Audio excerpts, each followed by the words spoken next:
नर्मदायै नमो प्रातः नर्मदायै नमो ऋषि नमस्ते नर्मदे देवी त्राहि मामुभौ सागरात्। बोलिए नर्मदा मैया की जय। आस्थावान सज्जनों, नियमित रूप से आप नर्मदा पुराण की एक कथा सुन रहे हैं और मानसिक रूप से हम परिक्रमा भी कर रहे हैं। हमने अभी आगे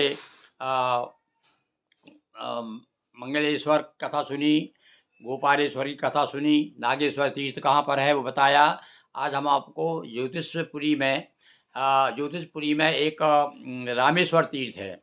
यहाँ पर रामेश्वर देखिए, मैंने आपको नर्मदा चालीसा में भी बताया है कि स्वयं राम तेरे तटाए सी सौमित्र समेत नहाए। तो भगवान राम ने तपस्या भी की है और वनगमन में जब गए थे भगवान वनवास के समय, तब भी नर्मदा जी को पार करके गए थे। तो बाद में कथा ये आती है कि एक बार हनुमान जी कैलाश पर्वत पर गए भगवान शिव जी से मिलने के लिए। तो नंदी को परिचय दिया। नंदी ने कहा कौन? पहरेदार ने कहा कौन? अंदर नहीं जा सकते, कौन हो? अपना परिचय दो। उनका मैं हनुमान हूँ। अच्छा अच्छा, हनुमान जी हो आप? अरे तुमने भैया बहुत से राक्षसों को मारा है, तुमको अभी हत्या का दोष लगा हुआ है, हत्या का पाप लगा है, तुम कैलाश में नहीं जा सकते। अब तो हनुमान जी को रोक दिया, नहीं जाने दिया, आप नहीं जा सकते, बोल कैलाश शिव जी से नहीं मिल सकते। अब इनकी बड़ी इच्छा थी, भाई तो बताओ उपाय बताओ, आप मुझे शिव जी से मिलना है।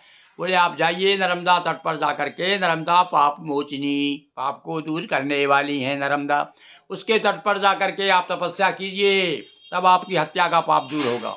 अब जा करके हनुमान जी ने वहाँ पर तपस्या की और तपस्या करके और उनका हत्या का पाप जो है दूर हुआ। उसके बाद में आकर के सब शिव जी के दर्शन किए और जब लौट करके आए तो राम जी ने पूछा कि अरे हनुमान तो इतने दिनों से कहाँ थे भाई, पता नहीं चला तुम्हारा। अरे बोले महाराज ऐसा हुआ और मुझे हत्या का पाप लगा था और तो मैं नर्मदा के तट पर गया, भगवती नर्मदा की ऐसी कृपा हुई कि उनके पास से मेरा हत्या का पाप दूर हो गया। अरे तब तो राम जी ने कहा अरे भैया मैंने भी तो रावण को मारा है और मुझे भी जाना है।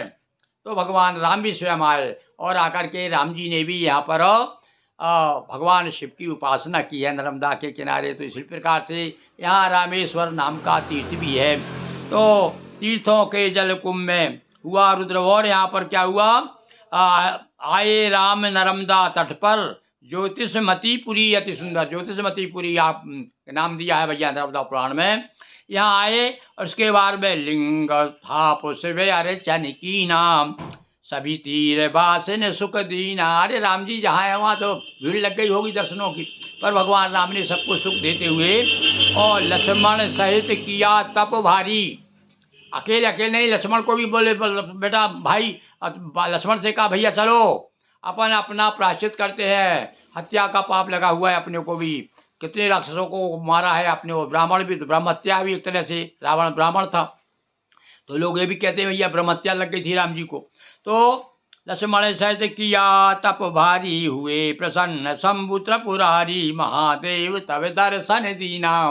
भगवान से प्रसन्न हो गए भोले भंडारी, राम जी के सम्मुख खड़े हो गए और तीर्थों के जल कुंभ से हुआ रुद्र अभिषेक। वहाँ पर तीर्थ के कुछ जल कुंड थे, उसमें से भगवान शिव का अभिषेक किया और कुंभेश्वर के नाम से भी तीर्थ है। वहाँ पर एक कुंभेश्वर तीर्थ भी बताया। वो जो कुंड थे कुछ तो वहाँ कुंभ यानी घड़े, बड़े वहाँ से घड़े ले करके और भगवान शिव का अभिषेक किया राम जी ने, लक्ष्मण जी ने। रामेश्वर राम की कथा करे जो गान, मातु नर्मदा की कृपा नित हो वे कल्याण। ऐसी बड़ी सुंदर सुंदर कथाएं। ये रामेश्वर तीर्थ भी है भैया नर्मदा जी के किनारे। तो अभी हमने रामेश्वर तीर्थ के दर्शन किए मानसिक रूप से। अब आगे कल जो है आपको बांदरेश्वर तीर्थ की कथा सुनाएंगे। बोलिए नर्मदा मैया की जय।